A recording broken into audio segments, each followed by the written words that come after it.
وأشهد أن محمدا عبده ورسوله يا أيها الذين آمنوا اتقوا الله حق تقاته ولا تموتن إلا وأنتم مسلمون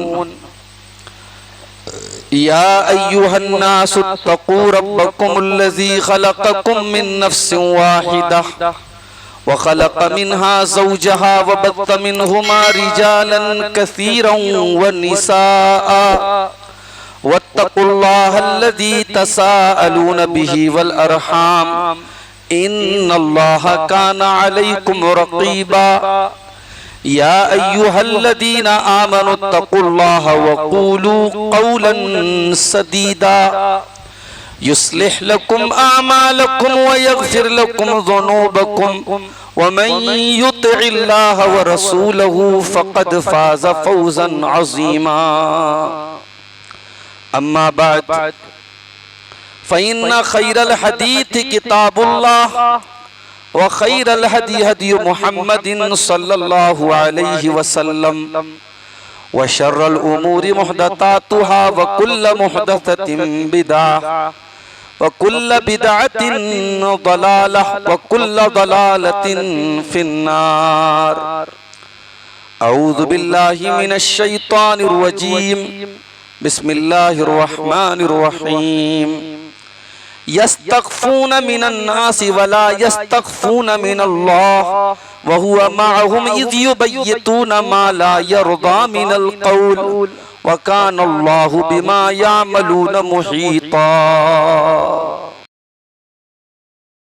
محترم حاضرین جمعہ، تقریباً ایک سال کے بعد اسی مسجد میں خطبہ جمعہ کے لیے حاضر ہونے کا موقع نصیب ہو رہا ہے. پچھلے سال بھی پروگرام کے اگلے دن جمعہ کا خطبہ اسی مسجد پر دینے کا مجھے شرف حاصل ہوا تھا. میں نے آپ کے سامنے خطبہ مسنونہ کے بعد سورہ نساء کی ایک آیت پڑھی ہے. اس آیت میں اللہ تعالی نے منافقوں کی ایک پہچان بیان کی ہے. نبی کے دور میں ایک طبقہ ایسا تھا جو بظاہر اپنے آپ کو مسلمان کہتا تھا، اسلام کا دعویٰ کرتا تھا، کلمہ پڑھتا تھا، لیکن دل سے وہ اسلام کا دشمن تھا. اس طبقے کی بہت ساری خصوصیات تھی، بہت ساری پہچان تھی جو اللہ تعالیٰ نے وقتاً فوقتاً قرآن کریم میں بیان کی. یہاں اللہ تعالیٰ نے ان منافقوں کی ایک پہچان بیان کی. فرمایا یستخفون من الناس ولا یستخفون من اللہ. یہ منافق لوگ جب کوئی غلط کام کرتے ہیں، کوئی گناہ کا کام کرتے ہیں، یہ اپنے آپ کو لوگوں سے تو چھپاتے ہیں، یہ لوگوں سے تو شرماتے ہیں، لوگوں سے حیا کرتے ہیں. ولا یستخفون من اللہ، لیکن اللہ تعالی سے یہ حیا نہیں کرتے. انہیں دنیا کی تو فکر ہے، دنیا والے کیا کہیں گے، لوگ کیا کہیں گے. انہیں اس بات کی کوئی فکر نہیں کہ اللہ کو کیا جواب دیں گے. جبکہ دنیا والے ہر جگہ ہمارے ساتھ نہیں ہیں. دنیا میں بہت سارے ایسے موقع بھی ہمیں ملتے ہیں جب ہمیں پرائیویسی ملتی ہے، ہمیں اکیلا پن ملتا ہے، ہمیں تنہائی ملتی ہے، ہمارا کمرہ بند ہے، ہم کیا کر رہے ہیں ہم جانتے ہیں. لیکن اللہ تعالیٰ سے تو ہم بند کمرے میں بھی نہیں چھپ سکتے. فرمایا یستخفون من الناس، یہ منافق لوگوں سے تو شرماتے ہیں. ولا یستخفون من اللہ، یہ اللہ تعالیٰ سے نہیں شرماتے. وہو معہم، اور اللہ تعالیٰ تو ہر وقت ان کے ساتھ ہوتا ہے. اللہ تعالیٰ ہر وقت ان کے اوپر اللہ کی نظر ہے. ان کے ایک ایک حرکت کے بارے میں اللہ کو معلوم ہے. اذ یبیتون ما لا یرضی من القول، جب یہ منافق لوگ راتوں کے اندر اسلام کے خلاف کوئی پلاننگ کرتے ہیں، اللہ کے رسول کے کے خلاف کوئی پلاننگ کرتے ہیں تو اللہ تعالیٰ کو سب معلوم ہے. وَكَانَ اللَّهُ بِمَا يَعْمَلُونَ مُحِيطًا، اور اللہ تعالیٰ ان کے تمام اعمال کو جانتا ہے. قرآن کریم کی یہ آیت ہمیں ایک میسج دے رہی ہے، ایک پیغام دے رہی ہے کہ ہمارے دلوں میں حیا ہونی چاہیے. اب یہ حیا کیا ہوتی ہے؟ علامہ ابن قیم رحمت اللہ علیہ نے حیا کا بڑا پیارا مطلب بتایا ہے. کہتے ہیں الحیاء خلق یبعث علی ترک القبائح. حیا جو ہوتی ہے، شرم، یہ انسان کے اندر ایک طریقے کا کیریکٹر ہے، ایک طریقے کا اخلاق ہے، ایک طریقے کا ویوہار ہے جو انسان کو غلط کام نہ کرنے پر آمادہ کرتا ہے. وَيَمْنَعُ مِنَ التَّقْصِيرِ فِي صَاحِبِ الْحَقِّ مِنْ حَقِّهِ. اور حیا کا دوسرا مطلب یہ ہے کہ آپ کے اوپر اگر کسی کا حق ہے تو آپ حقدار کے حق کے سلسلے میں کوتاہی نہ کریں، آپ حقدار کو اس کا حق دے دیں. مثال کے طور پہ آپ نے کسی سے قرضہ لے لیا اور آپ نے ایک ٹائم بنا دیا کہ بھائی میں 1 مہینے کے بعد تم کو قرضہ واپس دے دوں گا. اب جو انسان حیا والا ہے، جس کے اندر شرم ہے، جس کے اندر حیا ہے، اگر اس نے کسی سے قرضہ لیا ہے اور قرضہ دینے والا اس کے گھر پہنچ گیا کہ بھائی میرا قرضہ لوٹا دو، تو اسے شرم آئے گی کہ میں کیسے اس کو ٹال دوں. اور جو بے حیا ہوگا اس کو کوئی فرق نہیں پڑے گا. تو حقدار کو اس کا حق ٹائم سے دے دیا جائے اور اس حقدار کے حق میں کسی بھی طریقے کی کوتاہی نہ ہو. یہ انسان کے اندر جب یہ چیز پیدا ہو جائے تو سمجھ جاؤ کہ وہ حیا والا ہے. اب یہاں ایک بات اور نوٹ کر لیجیے، حیا جو ہے یہ اللہ تعالیٰ کی بھی ایک صفت ہے.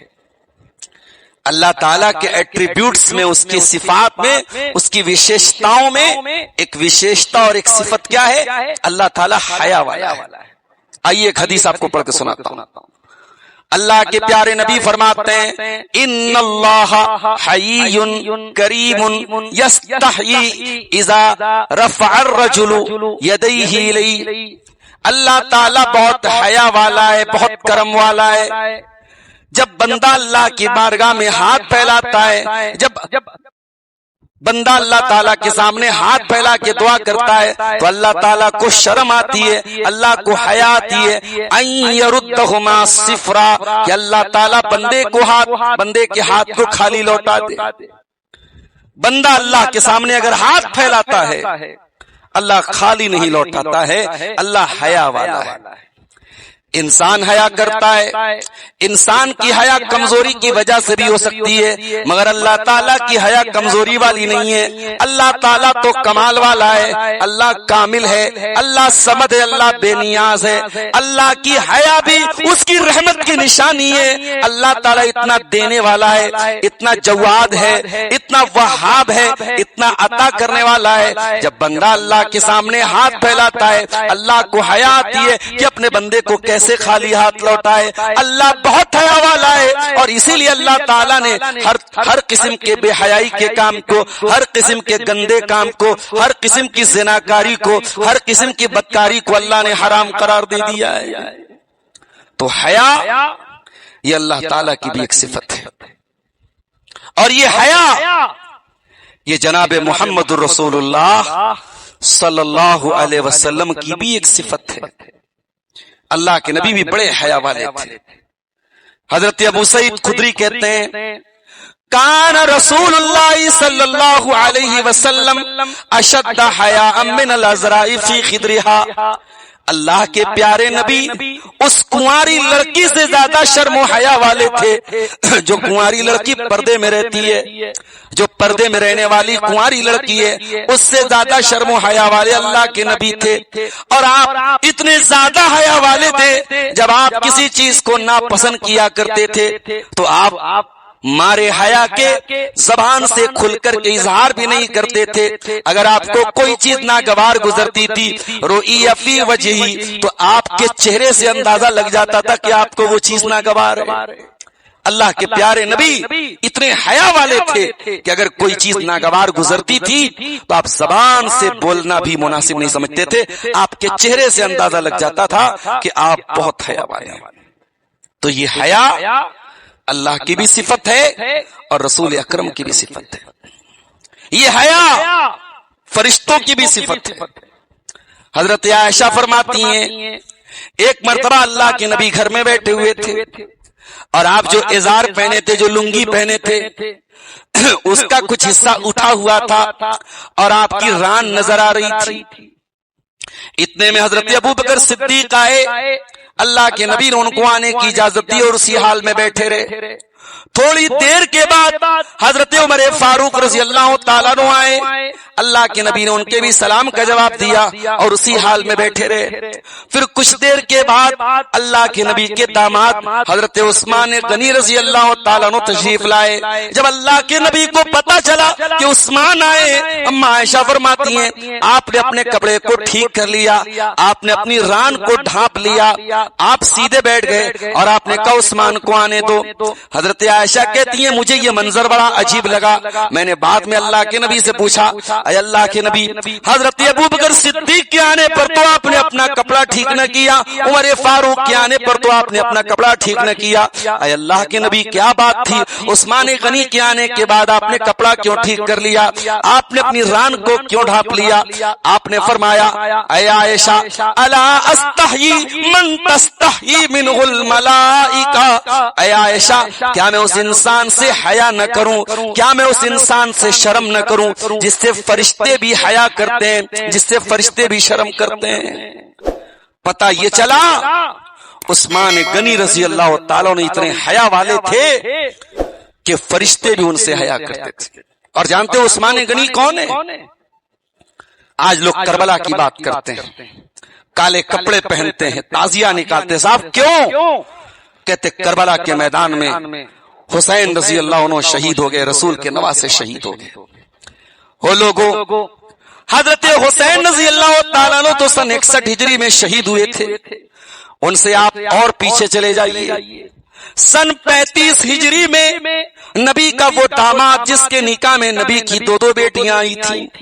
پہلے اللہ کے نبی نے رقیہ کی شادی کی تھی عثمان غنی سے, اور جب حضرت رقیہ کا انتقال ہو گیا آپ نے اپنی دوسری بیٹی ام کلثوم کا نکاح بھی عثمان غنی سے کر دیا تھا.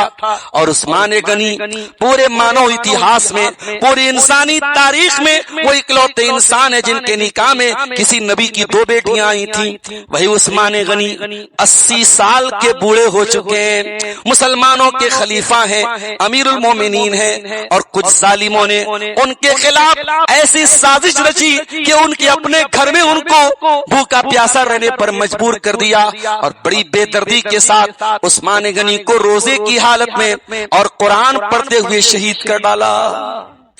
عثمان غنی کو جب یہ احساس ہو گیا کہ آج میرا انتقال ہونے والا ہے تو انہوں نے اپنے کپڑوں کو بڑی مضبوطی سے باندھ لیا, اپنے آپ کو بڑا اس طریقے سے پیک کر لیا کہ کہیں ایسا نہ ہو کہ جب مجھے قتل کیا جائے تو میرا جسم جو ہے میرا ستر کھل جائے, میں ننگا ہو جاؤں اور جو ہے بے پردگی ہو جائے, اور ستر پوشی کا جو اسلام میں حکم دیا گیا وہ حکم ٹوٹ جائے.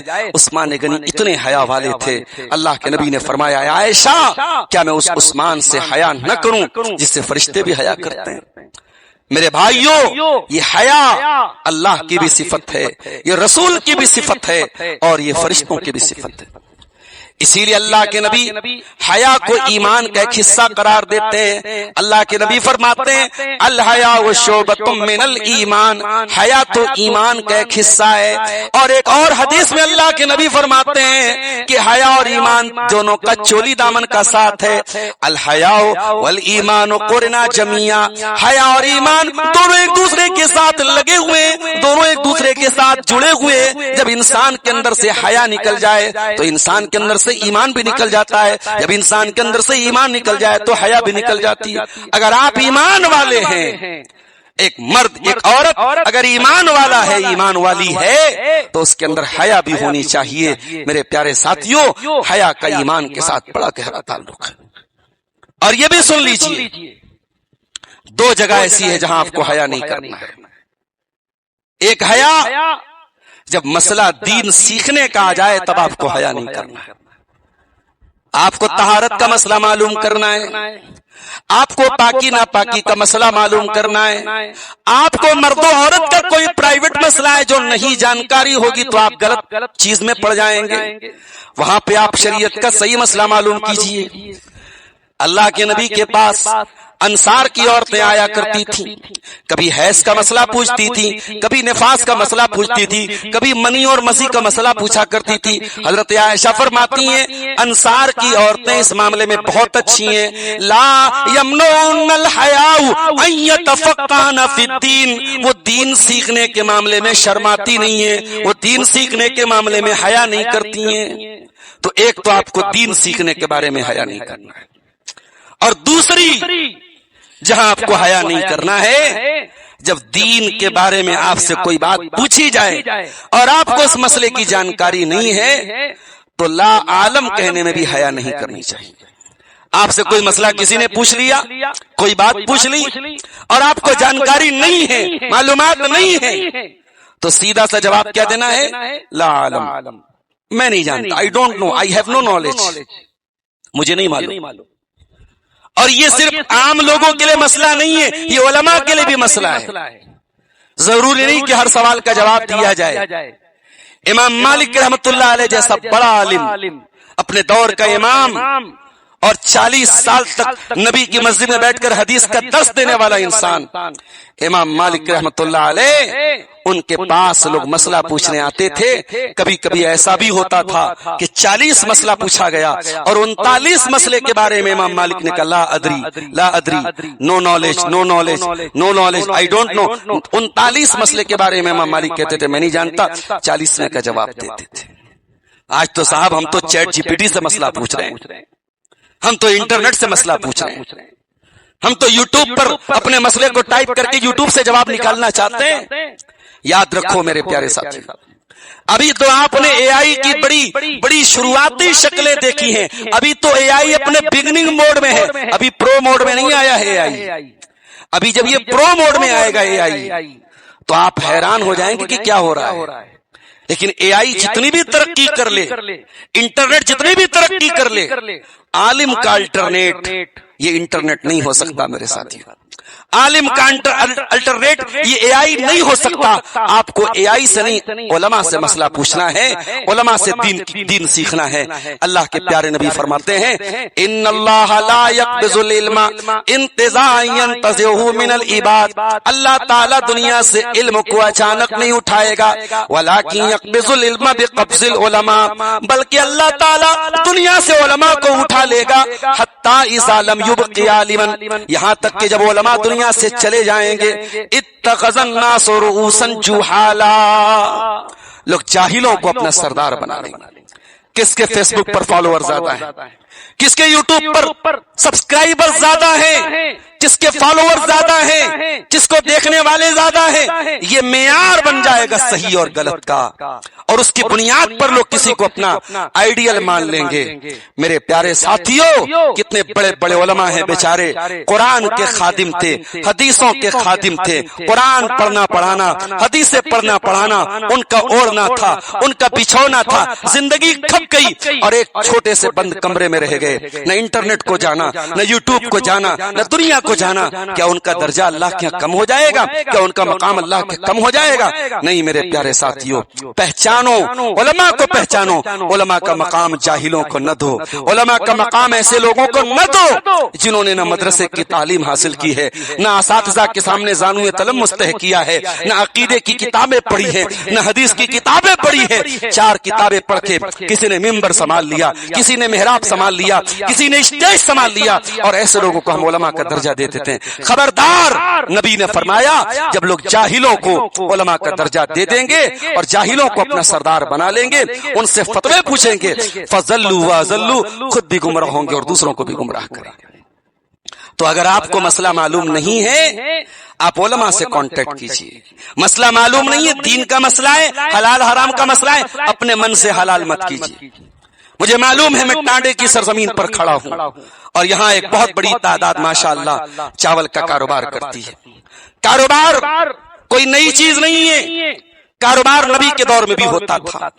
اور اسلام وہ مذہب نہیں ہے، وہ دین نہیں ہے جو آپ کو کوٹری میں بند رہنے کی تعلیم دے. اسلام تو کہتا ہے آپ تجارت کیجیے، آپ بزنس کیجیے. اسلام تو وہ دین ہے جو جمعہ جیسی نماز کا حکم دیتے ہوئے کہتا ہے فَإِذَا قُضِيَتِ الصَّلَاةُ فَانتَشِرُوا فِي الْأَرْضِ وَابْتَغُوا مِنْ فَضْلِ اللَّهِ. جمعہ کی نماز پڑھ لو، اس کے بعد گھر میں نہ بیٹھے رہو، پھیل جاؤ زمین میں اور اللہ کا رزق تلاش کرو. میرے عزیزوں، میرے بھائیوں، اسلام نہ آپ کو پیسہ کمانے سے منع کرتا ہے، نہ تجارت سے منع کرتا ہے، لیکن ہاں اسلام یہ ضرور کہتا ہے کہ اتنے اندھے نہ ہو جانا پیسہ کمانے کی دوڑ میں، اور اتنے پاگل نہ ہو جانا پیسہ کمانے کی دوڑ میں کہ آپ حلال اور حرام کو بھول جانا. تجارت کرنے نکلے ہو، بزنس کرنے نکلے ہو، کوئی ناجائز طریقہ نہ اپنانا، کوئی چیٹنگ والا راستہ نہ اپنانا، کوئی سود اور بیاج والا راستہ نہ اپنانا، کوئی رشوت والا راستہ نہ اپنانا. حلال طریقے سے کمائی کرنا، کروڑوں کماؤ یا ہزاروں کماؤ، بلڈنگ میں رہو یا چھوٹی سی جھوپڑی میں رہو، مگر خود بھی حلال کھانا اور اپنے بچوں کو حلال کھلانا. میرے عزیزوں، آج آپ کاروبار کرتے ہیں اور اگر آپ حلال و حرام کی جانکاری نہیں حاصل کرتے ہیں تو یہ بہت بڑی کمی ہے. حضرت عمر کہا کرتے تھے ہمارے مارکیٹ میں، ہمارے بازار میں وہی انسان بزنس کرے جو حلال و حرام کی جانکاری رکھتا ہے. تو دو جگہ پہ ہمیں حیا نہیں کرنا ہے. ایک دین سیکھنے کے بارے میں حیا نہیں کرنا ہے، اور دوسرے لا عالم کہنے میں، جہاں جانکاری نہ ہو یہ کہنے میں کوئی حرج کی بات، کوئی حیا کی بات نہیں ہے، میں نہیں جانتا. اور ایک چیز اور یاد کر لیجیے، اگر آپ کو دنیا والوں سے تو حیا ہے لیکن اللہ تعالیٰ سے حیا نہیں ہے، آپ کو اس بات کی چنتا تو ہے کہ لوگ کیا کہیں گے، اور اس بات کی کوئی چنتا نہیں کہ اللہ تعالیٰ کو کیا جواب دیں گے، تو کان کھول کے سن لو، یہ مومن کی پہچان نہیں ہے، یہ منافق کی پہچان ہے. ابھی کل میں بنارس سے آ رہا تھا، راستے میں گنگا ایکسپریس وے پڑا، بہترین روڈ بنا ہے. الہ آباد سے ہم لوگ چڑھے تو سیدھے ہم لوگ کٹرا کے پاس اترے. 350 کلومیٹر لگاتار پوری روڈ چلتے چلے گئے. ہمارے ڈرائیور صاحب بڑی اسپیڈ میں گاڑی چلا رہے ہیں، نہ کوئی ٹریفک ہے نہ کوئی جھنجٹ ہے، گاڑی اسپیڈ سے بھاگ رہی ہے. اچانک اسپیڈ لمٹ والا کیمرہ آ گیا. ہمیں بہت جلدی ہے، ہمیں رات میں پروگرام میں بھی پہنچنا ہے، لمبا سفر ہے، ہم گاڑی بھی بہت اچھی چلا رہے ہیں، مگر ہم نے کیمرہ دیکھا، آٹومیٹک ہمارا پیر بریک کے اوپر گیا. نہیں صاحب، یہاں ہمیں اپنی اسپیڈ کو سلو کرنا پڑے گا. ہمیں جتنی بھی جلدی ہو، ہم نے روڈ کارپوریشن کا اور سرکار کا لگایا ہوا کیمرہ ہم نے دیکھا اور ہم نے یہ محسوس کیا کہ نہیں، اگر یہاں ہم نے اپنی گاڑی کو سلو نہیں کیا ابھی چالان کٹ جائے گا، میسج آ جائے گا، 1000 روپے بلا وجہ پینالٹی لگ جائے گی. ہم نے آٹومیٹک گاڑی کی اسپیڈ کو سلو کر دیا. اگر گورنمنٹ کا اور سرکار کا لگایا ہوا کیمرہ آپ کی 150 کی رفتار سے چلنے والی گاڑی کی اسپیڈ کو 100 میں لا سکتا ہے میرے ساتھی، اللہ کا کیمرہ اور اللہ کا ڈر اور اللہ کے سامنے جواب دہی کا احساس بھی. میرے بھائیوں، زندگی کی دوڑ میں آپ چاہے جتنی تیزی سے بھاگ رہے ہوں، شیطان کے بنائے ہوئے جال میں جتنی تیزی سے بھی آپ پھنس رہے ہوں، اگر اللہ کے کیمرے کا ڈر دل میں پیدا ہو جائے تو آٹومیٹک انسان کی اسپیڈ سلو ہو جائے گی، انسان کنٹرول میں آ جائے گا، انسان اپنے دامن کو بچا لے گا. اسی لیے حضرت لقمان اپنے بچے کو نصیحت کرتے ہیں تو کیا کہتے ہیں؟ یا بنیا انہا ان تکو مثقال حبۃ من خردل، اے میرے بچے اگر ایک رائی کے دانے کے برابر بھی کوئی چیز ہوگی، آسمانوں میں کہیں ہوگی، زمین میں کہیں ہوگی، آسمانوں میں کہیں ہوگی، زمین میں کہیں ہوگی، چٹان کے نیچے کہیں چھپی ہوئی ہوگی، یأتی بہا اللہ، اے میرے بچے اللہ تعالی رائی کے دانے کے برابر چیز کو بھی سامنے لے آئے گا. ان اللہ لطیف خبیر، اللہ تعالیٰ تو باریک سے باریک چیز کی خبر رکھنے والا ہے. ارے اللہ تو وہ ہے میرے پیارے ساتھیوں. قرآن کہتا ہے وَمَا تَسْقُطُ مِن وَرَقَةٍ إِلَّا يَعْلَمُهَا. ارے کائنات میں اگر کہیں پتا بھی گرتا ہے, پوری دنیا میں کسی پیڑ کا کوئی پتا بھی اگر گرتا ہے, اللہ تعالیٰ کو اس پتے کے بارے میں بھی معلوم ہے. اے انسان, جو اللہ کائنات میں گرنے والے پتوں کو جانتا ہے, اے انسان تو کیا سمجھتا ہے رات کے اندھیرے میں, رات کے سناٹے میں, جب دنیا آرام سے بستر پہ سو رہی ہو, تو تہجد کی نماز میں بیٹھ کر کے اپنے رب کے سامنے آنسو بہاتا ہے, اپنے اللہ کے سامنے آنسو گراتا ہے. اے انسان, اس اللہ کو جب کائنات کے ہر پتے کے بارے میں معلوم ہے, اے انسان تو تیری آنکھوں سے گرنے والے قطروں کے بارے میں اللہ کو کیوں نہیں معلوم ہے؟ اے انسان, اگر تو رات کے اندھیرے میں بند کمرے میں بیٹھ کر اللہ کے سامنے آنسو بہاتا ہے, اللہ کو وہ آنسو بہت پسند ہے. اللہ کے نبی فرماتے ہیں جب قیامت کا دن ہوگا اور سورج 1 میل کی دوری پر ہوگا, لوگ گرمی سے بے حال ہوں گے, لوگ پسینے سے بے حال ہوں گے, اللہ تعالیٰ اپنے جن بندوں کو اپنے عرش کا سایہ دے گا, ان بندوں میں ایک بندہ وہ بھی ہوگا وَرَجُلٌ ذَكَرَ اللَّهَ خَالِيًا, وہ انسان جو تنہائی میں اکیلے میں اللہ کو یاد کرے گا, فَفَاضَتْ عَيْنَاهُ, اور اس کی آنکھوں سے آنسو بہ جائیں گے. اس اللہ کو کائنات میں گرنے والے ہر پتے کی نالج ہے. اس اللہ کو آپ کے دل کے دکھڑے کے بارے میں بھی پتا ہے, آپ کے آنسو کے بارے میں بھی پتا ہے. او لوگو, رونا ہے تو اللہ کے سامنے رویا کرو. دنیا کے سامنے رو گے, دنیا مذاق اڑائے گی, دنیا آپ کی پرابلم کو اور بڑھا دے گی, دنیا آپ کے مسئلے کو اور بڑھا دے گی. اگر مسئلہ حل کرنا ہے, اگر سمسیا کا سمادھان کرنا ہے, اگر پرابلم کا سولوشن نکالنا ہے, اس کے سامنے رویا کرو جس کے سامنے یعقوب رویا کرتے تھے, اس کے سامنے رویا کرو جس کے سامنے ہمارے نبی رویا کرتے تھے, اس کے سامنے رویا کرو جس کے سامنے صحابہ رویا کرتے تھے. میرے پیارے ساتھیوں, اللہ وہ ہے جو ہماری آنکھوں سے نکلنے والے آنسوں کے قطروں کو بھی جانتا ہے. اللہ کا کیمرہ تو اتنا مضبوط ہے. آپ نے کیمرہ لگایا مسجد میں, کیوں لگایا؟ مائک نہ چوری ہو جائے. آپ نے کیمرہ لگایا کہیں مسجد کا سامان نہ چوری ہو جائے. انسان کا لگایا ہوا کیمرہ ہے, انسان کا لگایا ہوا کیمرہ ناکام بھی ہو سکتا ہے, فیل بھی ہو سکتا ہے. اس کی ایک لمٹ ہوتی ہے. 1 مہینے تک اس کے اندر جو چیزیں ہوتی ہیں وہ ریکارڈ ہوتی ہیں. 1 مہینے کے بعد وہ فائل ڈیلیٹ ہو جاتی ہے. مگر کان کھول کے سن لو میرے بھائیو, اللہ تعالیٰ نے جو کیمرہ لگایا ہے, اللہ کا کیمرہ, اس کے اندر ہونے والی فائل کبھی ڈیلیٹ نہیں ہوگی. وَلَقَدْ خَلَقْنَا الْإِنسَانَ وَنَعْلَمُ مَا تُوَسْوِسُ بِهِ نَفْسُهُ وَنَحْنُ أَقْرَبُ إِلَيْهِ مِنْ حَبْلِ الْوَرِيدِ. اے انسان, تجھے پیدا کرنے والے ہم ہیں, اور تیرے دل میں کیا وسوسے آتے ہیں, تیرے دل میں کیا خیالات آتے ہیں, اے انسان ہم بہت اچھی طریقے سے جانتے ہیں. وَنَحْنُ أَقْرَبُ إِلَيْهِ مِنْ حَبْلِ الْوَرِيدِ. اے انسان, ہم تیری شہرک سے زیادہ تیرے قریب ہیں. اِذْ يَتَلَقَّى الْمُتَلَقِّيَانِ عَنِ الْيَمِينِ وَعَنِ الشِّمَالِ قَعِيدٌ. اے انسان, ہم نے تیرے دائیں بائیں 2 فرشتوں کو مقرر کر دیا ہے جو تیری ایک ایک ایکٹیویٹی کو ریکارڈ کر رہے ہیں, تیرے ہر کام کو ریکارڈ کر رہے ہیں. تو ٹانڈے کی سرزمین پر رات میں جلسے میں گیا تھا, یا تو موبائل پر کسی سے باتیں کر رہا تھا, تو جمعہ کے وقت مسجد میں جمعہ پڑھنے آیا تھا, یا بازار میں کہیں تماشے کر رہا تھا, تو رات کے اندھیروں میں کیا کر رہا تھا اور دن کے اجالوں میں کیا کر رہا تھا, تو بازار میں کیا کر رہا تھا اور تو بند کمروں میں کیا کر رہا تھا. اے عورت, تو جمعہ مارکیٹ میں جا کے کیا کر رہی تھی, کہاں تیری شرم و حیا کا سودا ہو رہا تھا, کہاں تو کسی غیر محرم سے باتیں کر رہی تھی. اللہ کو سب معلوم ہے. اللہ تعالیٰ تو وہ ہے جس نے تیرے اوپر 2 فرشتوں کو مقرر کیا ہے. ما یلفظ من قول الا لدیہ رقیب عتید. اور یہ فرشتے تیری زبان سے نکلنے والے ہر لفظ کو ریکارڈ کر رہے ہیں. اس لیے میرے بھائیوں, حیا کرنا ہے تو اس اللہ سے حیا کرو, شرمانا ہے تو اس اللہ سے شرماؤ. میرے پیارے ساتھیوں, دنیا سے شرمانا بھی اچھی بات ہے, مگر صرف دنیا والوں سے شرم کرو اور دنیا والوں سے حیا کرو اور اللہ سے حیا نہ کرو تو معاف کرنا, یہ مومن کی نشانی نہیں, یہ منافق کی نشانی ہے میرے ساتھیوں. اب آئیے ایک بہت پیاری حدیث آپ کو سنا دیتا ہوں. اللہ کے پیارے نبی فرماتے ہیں, یہ ترمذی کی صحیح روایت ہے, اللہ کے نبی اپنے صحابہ سے کہتے ہیں استحیوا من اللہ حق الحیا، اے میرے صحابہ اللہ سے شرم کیا کرو، اللہ سے حیا کیا کرو جتنی کرنی چاہیے۔ صحابہ نے کہا اللہ کے نبی اللہ کا شکر ہے ہم اللہ سے حیا کرتے ہیں، ہم بڑے حیا والے لوگ ہیں۔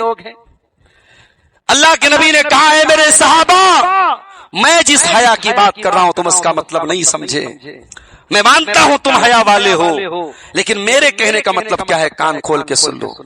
اے میرے صحابہ الاستحیاء من اللہ حق الحیا، اللہ تعالیٰ سے اتنا شرماؤ جتنا شرمانے کا حق ہے، اور اس کا مطلب کیا ہے ان تحفظ الراس وما وا، اپنے سر کی حفاظت کرو اور سر کے اندر جتنی چیزیں ہیں سب کی حفاظت کرو۔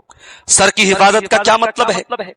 سر کی حفاظت کا مطلب یہ ہے یہ سر اللہ کے سوا کسی قبر پہ نہ جھکے، کسی درگاہ پہ نہ جھکے، کسی پیر کے آگے نہ جھکے، کسی انسان کے آگے نہ جھکے، کسی دولت مند کے آگے نہ جھکے۔ یہ سر جھکے تو اللہ کے سامنے جھکے۔ اپنے سر کی حفاظت کرو۔ اور سر کے اندر کون کون سی چیزیں ہیں؟ سر کے اندر دماغ بھی ہے، دماغ کی بھی حفاظت کرو۔ فضول خیالات دماغ میں نہ لاؤ، غلط چیزیں دماغ میں نہ لاؤ، اللہ کے بارے میں ڈاؤٹ پیدا نہ کرو، رسول کے بارے میں ڈاؤٹ پیدا نہ کرو۔ سر کے اندر کان ہے، کان کی حفاظت کرو، یہ ہیڈ فون اور ایئر فون لگا کے گانے اور فحش باتیں نہ سنو۔ سر کے اندر زبان بھی ہے، زبان کی بھی حفاظت کرو، زبان سے بےہودہ بات نہ نکالو۔ اسی سر کے اندر آنکھ بھی ہے، آنکھ کی بھی حفاظت کرو، غلط چیزوں کو نہ دیکھو۔ نبی نے ایک جملہ استعمال کیا اور غور کیجیے کتنی برائیوں سے اللہ کے نبی نے روک دیا۔ کہا اے میرے صحابہ اللہ سے شرمانے کا مطلب یہ ہے ان تحفظ الراس وما وا، کہ تم اپنے سر کی حفاظت کرو اور سر کے اندر جتنی چیزیں ان کی حفاظت کرو۔ اور دوسرا کام کیا کرنا ہے والبطن وما ہوا، اور اے میرے صحابہ اپنے پیٹ کی حفاظت کرو۔ پیٹ کی حفاظت کا کیا مطلب ہے؟ پیٹ کی حفاظت کا مطلب یہ ہے کہ پیٹ کے اندر حرام کمائی کو نہ ڈالو، پیٹ کے اندر کسی مجبور کا حق دبا کر کے اس کے اندر کمائی نہ ڈالو، حلال کمائی اپنے پیٹ میں ڈالو۔ اور پیٹ سے ریلیٹڈ جتنی چیزیں ہیں، پیٹ سے سٹی ہوئی جتنی چیزیں ہیں، اللہ کے نبی نے کہا ان کی بھی حفاظت کرو۔ پیٹ سے سٹا کیا کیا چیز ہے، کیا کیا چیزیں ہیں؟ انسان کے دونوں ہاتھ بھی اسی پیٹ کے ساتھ لگے، اپنے ہاتھوں کی حفاظت کرو۔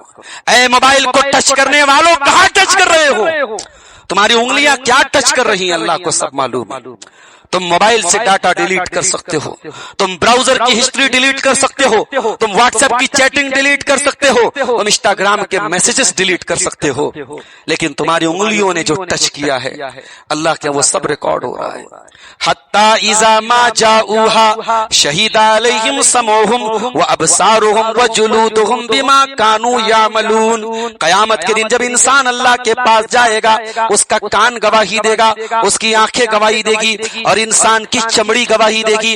وَقَالُوا لِجُلُودِهِمْ لِمَا شَهِدْتُمْ عَلَيْنَا قَالُوا أَنْطَقَنَا اللَّهُ الَّذِي أَنْطَقَ كُلَّ شَيْءٍ۔ انسان اپنی چمڑی سے کہے گا تو کیسے بول رہی ہے، تو کیسے بات کر رہی ہے؟ انسان کی چمڑی کہے گی اللہ نے ہم کو بولنا سکھایا ہے۔ انسان کی چمڑی قیامت کے دن بولے گی۔ اللہ کے نبی فرماتے ہیں اپنے پیٹ کی حفاظت کرو، اور پیٹ سے سٹی ہوئی جتنی چیزیں ہیں، دونوں ہاتھ ہیں، دونوں پیر ہیں، انسان کی شرمگاہ ہے، یہ تمام چیزیں انسان کے پیٹ سے سٹی ہیں، ان تمام چیزوں کی حفاظت اس حدیث کے اندر آ گئی۔ اور تیسری چیز اللہ کے نبی فرماتے ہیں وَأَن تَتَذَكَّرَ الْمَوْتَ وَالْبِلَا، وَأَن تَتَذَكَّرَ الْمَوْتَ وَالْبِلَا، اور اے میرے صحابہ ہمیشہ موت کو یاد کیا کرو۔ بارش کا موسم آتا ہے، آپ اپنے گھر میں بیٹھ کے بارش انجوائے کر رہے ہیں، گھر میں بیوی سے کہہ رہے پکوڑے تل دو، بارش کا لطف لے رہے ہیں، چھت پہ جا کے بارش میں بھیگ رہے ہیں۔ او بارش میں بھیگنے والوں، کبھی موقع ملے تو قبرستان بھی چلے جاؤ، اب دیکھو اسی قبرستان میں آپ کی ماں کی بھی قبر ہے۔ وہ ماں جب آپ چھوٹے سے تھے اور بادل گرجتے تھے اور بجلی چمکتی تھی، دوڑ کے ماں کی باہوں میں چلے جاتے تھے، ماں کے گلے لگ جاتے تھے، جن سے ہم لپٹ جایا کرتے تھے بارش سے ڈر کر۔ آج وہ بیچارے قبر میں جا چکے ہیں اور بارش کی مٹی، بارش ان کی قبر کی مٹی کو بھگو رہی ہے۔ میرے ساتھیوں، کبھی قبرستان بھی جایا کرو، کبھی قبروں کو بھی دیکھا کرو، کبھی اپنے انجام کو یاد کیا کرو۔ کرو. یہ خوبصورت شریر مٹی میں گل جائے گا. یہ بلڈنگیں چھوڑ کے ہم مٹی میں دفن ہو جائیں گے. یہ بینک بیلنس چھوڑ کے ہم قبر میں چلے جائیں گے. اللہ کے نبی نے فرمایا اللہ سے شرماتے ہو تو اپنی موت کو یاد کیا کرو اور اس کو یاد کیا کرو کہ ایک دن تمہارا بدن بوسیدہ ہو جائے گا. اب آخری بات سن لیجئے میرے ساتھی.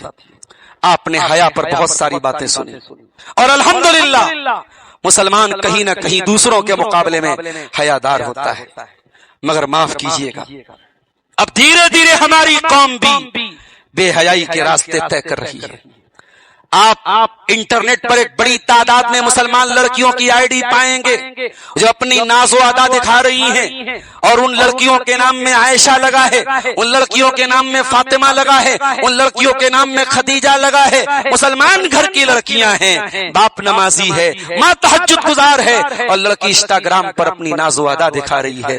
میرے ساتھیوں آج ہماری قوم کا ایک بڑا طبقہ لڑکوں اور لڑکیوں کا بے حیائی میں لپت ہے, بے حیائی میں ملوث ہے. اور کہیں نہ کہیں اگر لڑکیاں بے حیائی کر رہی ہیں تو ان کے گھر کے مرد حضرات بھی اس کے لیے ذمہ دار ہیں.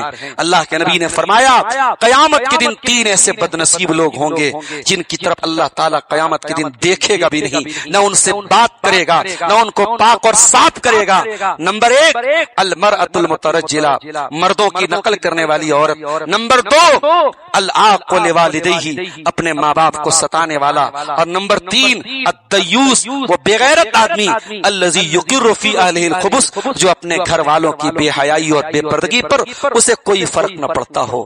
میرے ساتھیوں اگر آپ آج یہ بات کہتے ہیں کہ ٹانڈے کی عورتیں کسی مارکیٹ اور بازار میں جا کے بے پردگی کر رہی ہیں, یا شادی کے موقع پر بے پردگی ہو رہی ہے, یا منگنی کے موقع پر بے پردگی ہو رہی ہے, تو سوال صرف اس بات کا نہیں ہے کہ وہ عورتیں کیوں بے پردگی کر رہی ہیں, سوال اس بات کا بھی ہے ان گھروں کے مرد کیا کر رہے ہیں. اور اکبر الہ آبادی نے بڑی سچی بات کہی تھی کہ بے پردہ نظر آئی کل جو چند بیبیاں, اکبر زمین میں غیرت قومی سے گڑ گیا. پوچھا جو ان سے آپ کا پردہ وہ کیا ہوا, کہنے لگی کہ عقل پہ مردوں کے پڑ گیا. اور یہ بھی سن لیجئے, ایک مسلمان عورت اگر گھر سے نقاب میں نکلتی ہے بہت اہم چیز ہے, بہت ضروری چیز ہے, مگر گھر سے نقاب میں نکلنا یہ حیا کی گارنٹی نہیں ہے. معاف کیجئے گا, ضروری نہیں ہے کہ جو عورت گھر سے نقاب میں نکلے وہ بڑی شرم و حیا کی پتلی ہے اور اس بات پر مہر لگے صاحب وہ بڑی حیا والی ہے. حیا کا تعلق صرف پردے سے نہیں ہے میرے ساتھیوں, حیا کا تعلق اس بات سے بھی ہے کہ آپ کی لڑکی گھر کے اندر کیسی ہے, آپ کی عورتیں گھر کے اندر کیسی ہے, محرم غیر محرم کا فرق آپ کے یہاں ہے کہ نہیں ہے. میرے پیارے ساتھیوں گھر کے باہر کی بے پردگی سے زیادہ خطرناک گھر کے اندر کی بے پردگی ہے. اس لیے اپنے بچوں کو حیادار بنائیے. اور میں نے قرآن میں عورتوں کے بہت سارے واقعات قرآن میں ملتے ہیں. میں صرف ایک واقعہ آپ کو سنا کے بعد ختم کر رہا ہوں. موسیٰ علیہ السلام کا واقعہ اللہ نے بڑی تفصیل سے بیان کیا ہے سورہ قصص کے اندر. موسیٰ علیہ السلام مدین جاتے ہیں اور لمبا سفر کر کے جاتے ہیں, پریشان ہیں اور ایک کنویں کے پاس جا کے بیٹھ جاتے ہیں. دیکھا مردوں کی لائن لگی ہے اور مرد حضرات اپنے اپنے جانوروں کو پانی پلا رہے ہیں اور مردوں کی اسی لائن سے 2 عورتیں کنارے کھڑی ہیں. موسیٰ علیہ السلام جا کے لڑکیوں سے کہتے ہیں کیا بات ہے, تم دونوں الگ کیوں کھڑی ہو؟ وہ دونوں لڑکیاں کہتی ہیں یہ مردوں کی لائن لگی ہے, ہم مردوں کی لائن میں آگے جا کے پانی نہیں اپنے جانوروں کو پلائیں گے, جب مرد حضرات چلے جائیں گے تب ہم پانی پلائیں گے. اس کے بعد وہ کہتی ہیں ہمارا باپ بڑا بوڑھا ہے, بیمار ہے, کمزور ہے, اس لیے ہم کو یہ کام کرنا, یہ ہمارا کام نہیں تھا, یہ جانوروں کو پانی پلانا ہمارے باپ کا کام تھا, یہ جینٹس کا کام تھا, یہ لیڈیز کا کام نہیں تھا, ہمیں مجبوری میں یہ کام کرنا پڑا ہے.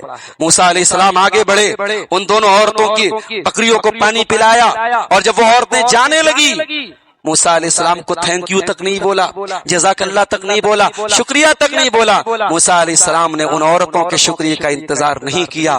موسیٰ علیہ السلام پیڑ کے نیچے بیٹھ گئے اور اللہ کی بارگاہ میں ہاتھ اٹھایا اور کہا رب انی لما انزلت الی من خیر فقیر, اے اللہ میں تیرا بندہ موسیٰ ہوں, بڑا لمبا سفر کر کے آیا ہوں, نہ سر پہ چھت ہے, نہ پیٹ میں کھانا ہے, نہ مجھے کوئی یہاں پہ کوئی جاننے والا ہے, اے اللہ تیرے کرم کا محتاج ہوں, تو میری مدد فرما. فرما دے۔ قرآن کہتا ہے ابھی موسیٰ دعا کر ہی رہے تھے کہ دونوں لڑکیوں میں سے ایک لڑکی آئی، اور کیسے آئی اللہ نے اس لڑکی کی خوبصورتی بیان نہیں کی، اس لڑکی کا نام بیان نہیں کیا، وہ لڑکی کیسی تھی اللہ نے بیان نہیں کیا۔ اللہ نے اس لڑکی کے بارے میں، اس عورت کے بارے میں صرف ایک بات بیان کی، فرمایا فجاءته احداهما تمشي على استحياء، کہ دونوں لڑکیوں میں سے ایک لڑکی شرما شرما کے چلتے ہوئے موسیٰ کے پاس آئی اور آ کے کہتی ہے میرے ابا آپ کو بلا رہے ہیں، اور آپ نے ہماری بکریوں کو جو پانی پلایا ہے اس کی اجرت دینا چاہتے ہیں۔ بتانا یہ چاہتا ہوں عورت کے اندر حیا اتنی اسپیشل چیز ہے، اتنی خاص چیز ہے، اتنی امپورٹنٹ چیز ہے کہ اللہ قرآن میں اس عورت کی حیا کو ذکر کرتا ہے۔ میرے پیارے ساتھیوں، میری پیاری ماں اور بہنوں، اور جہاں تک میری آواز پہنچ رہی ہے میں سب سے اپیل کرتا ہوں حیا والے بنیے، بے حیائی سے بچیے، بدکاری سے بچیے، ہر اس چیز سے بچیے جو آپ کو بے حیائی کے قریب لے کے جا رہی ہے۔ اللہ سے دعا ہے رب العالمین ہم سب کو شرم و حیا کا پیکر بنا دے۔ اللہ بے حیائی کی ہر قسم سے ہم سب کی حفاظت فرمائے۔ رب العالمین ہمارے نوجوانوں کو، ہمارے بھائیوں کو، ہماری بہنوں کو اللہ ہر قسم کی بے حیائی سے محفوظ رکھے۔ اللہ ہم میں سے جو بیمار ہیں ان کو شفائے کاملہ عاجلہ عطا فرمائے، جو روزگار سے پریشان ہیں اللہ ان کے کاروبار میں برکت نصیب فرمائے۔ اللہ تعالی ہمیں ہر قسم کے شر سے محفوظ رکھے، ظالموں کے ظلم سے محفوظ رکھے۔ اللہ ہمارے جان و مال کی، ہمارے عزت و آبرو کی حفاظت فرمائے۔ جب تک ہم دنیا میں زندہ رہیں اسلام پر زندہ رہیں اور ہمارا خاتمہ ایمان پر ہو۔ وآخر دعوانا الحمدللہ رب العالمین۔